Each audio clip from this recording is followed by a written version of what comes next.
Mēs vairāk kārt raidījumos esam uzsvēruši, ka nevajadzētu mums domāt šeit Latvijā provinciāli, un tas, kas notiek ārpus Latvijas, visādā ziņā var ietekmēt arī notikumus vai arī lietu kārtību Latvijā. Tūliņ būs viens piemērs.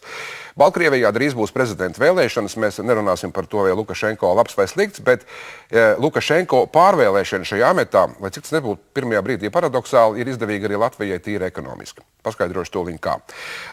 Oktobra sākumā caur Klaipēdas ostu tika pārpumpēta 2,5 miljoni tonu jēlnaftas no Venecuēlas. Ir noslēgts līgums ar Baltkrieviju Venecuēlu, ka šāda nafta Baltkrievijai ir vajadzīga.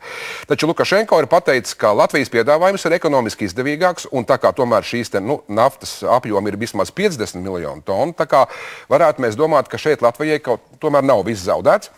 Bet tas ir tikai tādā gadījumā, ja amatā paliek Lukašenko, tad varētu šeit būt kādas vēsmas. Mēs labi zinām, ka pret Lukašenko šobrīd visādā ziņā nostājas Maskava oficiāli, bet kā lems Baltkrievijas vēlētāji, mēs pagaidām nezinām. Jebkurā gadījumā osta, ja arī tā caur Rīgas ostu vai caur Ventspils ostu varētu šo visu lietu kārtot, ir vajadzīgi kāda zinām pārkārtojumi, it sevišķi Rīgas ostā. Konkurence ostām ir reģionā ļoti liela, un Rīgas osta, protams, to labi saprot. Ja arī tā nafta nebūs, ir dažādi citi piedāvājumi un dažādas citas attīstības iespējas. Tāpēc mēs nolēmām papētīt, kā tad šobrīd, ko domā, kādas ir jaunās vēsmas, un tādu ir diezgan daudz, Rīgas ostas attīstībā, jo osta ir mums ļoti svarīgs ekonomisks mezgls.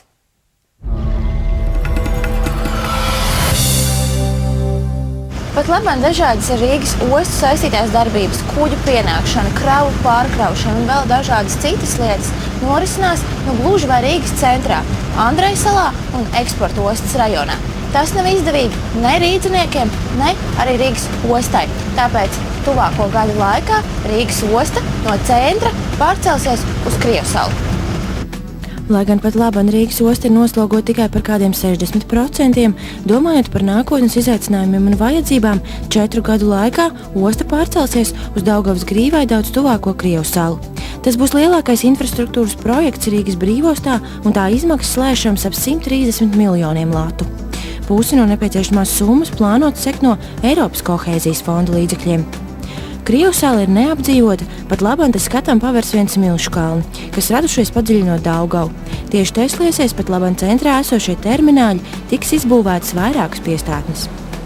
Moderns, mūsu dienām, mūsu laikiem piemērots un atbilstošs termināls ar visu infrastruktūru, ar piestātnēm, ar dzelzceļu, ar elektrību, ar kanalizāciju, ar ūdeni, arī ar visām dabas aizsardzības schēmām un atļaujām, kuras ir nepieciešams un kuras jau ir saskaņots jau ar visām Latvijas institūcijām. Tā, lai tas termināls netraucētu, apkārtējai videi, iedzīvotājiem un pašai pilsētā. Lai gan pārcelšanās saskaņota, vides aktīvisti un tuvējās apkaimes iedzīvotāji visai priecīgi gan nav. Zaļie uzsver, osta pilsētas centrā ietekmē 3 reizes mazāk cilvēku nekā Krievsalā. Visvairāk bāžu rada ogļu termināls, kas jau šoziem sniegu iekrāsoja melnā krāsā. Ja pagājušajā gadā melns sniegs bija pilns pļavās, un faktiski iedzīvotājs tika skarti tikai Krēmeros 15 mājas, tad nākamībā tie būs 40 000 cilvēku, kas faktiski būs ietekmēti no tā. Ne tikai vides problēma uztrauc iedzīvotājus. Liela daļa baldarājas strādā tur esošajos kokapstrādes uzņēmumos, tāpēc ir ar mieru paciest to radītās neērtības, nevis ostas darbību. Turklāt nākotnē uzņēmumi varētu attīstīties uz Krievsalas, taču tur vieta atvēlēta ostai. Projekts ostas pārnešana tuvāk Grīvai faktiski bija izdevīgs un vajadzīgs viena iemesla dēļ, lai atbrīvotu krīzes laikā vajadzīgās teritorijas, lai Andrejsalā varētu un eksportostā varētu būvēt mājas. Tagad šī aktualitāte zudusi, un tas vispār izskatās diezgan absurdi. No centra jāvācas prom jebkurā variantā.